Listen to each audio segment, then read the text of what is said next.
लंगोट से लेकर लिंगरी तक, जानिए अंडरवेयर का इतिहास। सोचो, आप 7000 साल पहले एक गुफा में रहते हो, ठंड लग रही है और खुजली भी हो रही होगी, क्या करोगे? एक लंगोट पहन लो यार। हाँ, सबसे पुराने अंडरवेयर मतलब लंगोट बस काम चलाने के लिए होते थे।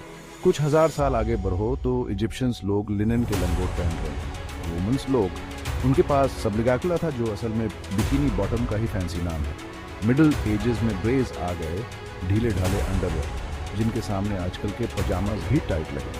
फिर इंडस्ट्रियल रेवोल्यूशन आया और सब यूनियन सूट पहनने लगे। वाह क्या फैशन बदला। 20वीं सदी में वाइड फ्रंट ब्रीफ्स आए और अचानक अंडरवेयर सिर्फ काम के नहीं रहे, फैशनेबल भी हो गए। कैल्विन क्लाइन और विक्टोरिया सीक्रेट जैसे ब्रांड्स के आने से अंडरवेयर सेक्स अपील का दूसरा नाम बन गया। याद है मार्क वालबर्ग वाले एड्स? हाँ, उन्होंने तो कमाल ही कर दिया।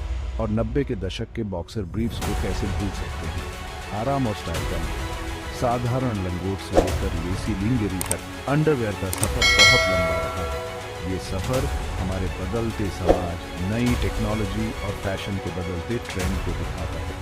कौन जानता था कि छुपी हुई चीज का इतना बड़ा इतिहास होगा। अंडरवेयर इंडेक्स आपका अंडरवेयर इकोनॉमी के बारे में आपसे ज्यादा जानता है। कहते हैं ना, मुश्किल समय में लोग कम अंडरवेयर खरीदते हैं। लगता है इसमें कुछ सच्चाई है। ये है अंडरवेयर इंडेक्स जो इकोनॉमिस्ट एलन ग्रीनस्पैन ने बताया। उनका कहना था कि जब इकोनॉमी खराब होती है तो लोग जरूरी चीजें छोड़कर बाकी चीजों पर कम पैसे खर्च करते हैं, जिसमें अंडरवेयर भी शामिल है। जरा सोचो, जब आपको बिल भरने की चिंता हो तो क्या आप नए बॉक्सर्स पर पैसे उड़ाओगे? शायद नहीं। जो है उसी से काम चलाओगे, भले ही आपके अंडरवेयर पुराने हो गए हो। तो अगर इकोनॉमिस्ट्स को अंडरवेयर की बिक्री कम दिखे तो इसका मतलब है कि लोग पैसे बचा रहे हैं और इकोनॉमी के खराब होने के लिए तैयार हो रहे हैं। लेकिन अंडरवेयर इंडेक्स इकोनॉमी का पक्का पता नहीं देता। अंडरवेयर की बिक्री पर और भी चीजें असर डालती हैं, जैसे फैशन और कंपटीशन।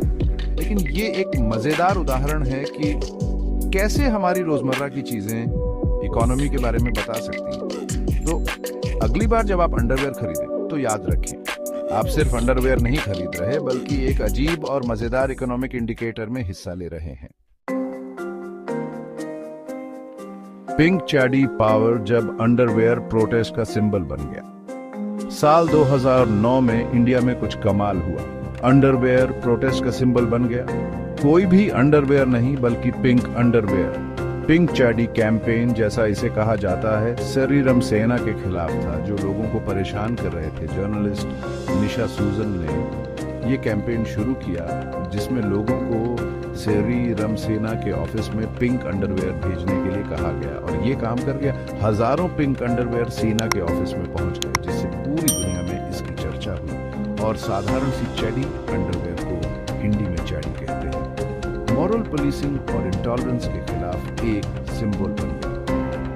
पिंक चैडी कैंपेन ने दुनिया को पीसफुल प्रोटेस्ट की ताकत दिखाई और बताया कि कैसे रोजमर्रा की चीजें प्रोटेस्ट में इस्तेमाल की जा सकती हैं। ये इस बात को याद दिलाता है कि इंटॉलरेंस के खिलाफ ह्यूमर, क्रिएटिविटी और हाँ, अंडरवेयर भी बदलाव ला सकते हैं।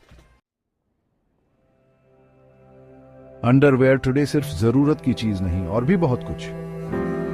लंगोट से लेकर फैशन स्टेटमेंट तक अंडरवेयर ने लंबा सफर तय किया है।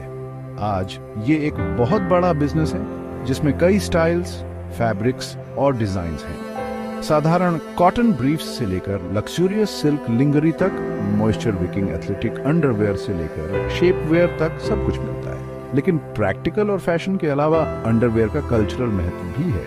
याद है, फटे अंडरवेयर का मतलब पॉवर्टी। ये दुनिया में इकोनॉमिक डिफरेंसेस को दिखाता है। और फिर पिंक चैडी कैंपेन, जिसने दिखाया कि अंडरवेयर सोशल चेंज का जबरदस्त टूल हो सकता है। अंडरवेयर पर्सनल है, पॉलिटिकल है, प्रैक्टिकल है और हाँ, फनी भी हो सकता है। ये इस बात की याद दिलाता है कि हमारी रोजमर्रा की चीजों का भी एक बड़ा इतिहास होता है और दुनिया पर उनका असर होता है। तो अगली बार जब आप अपना फेवरेट अंडरवेयर पहने तो उसके लंबे और दिलचस्प सफर के बारे में जरूर सोचें।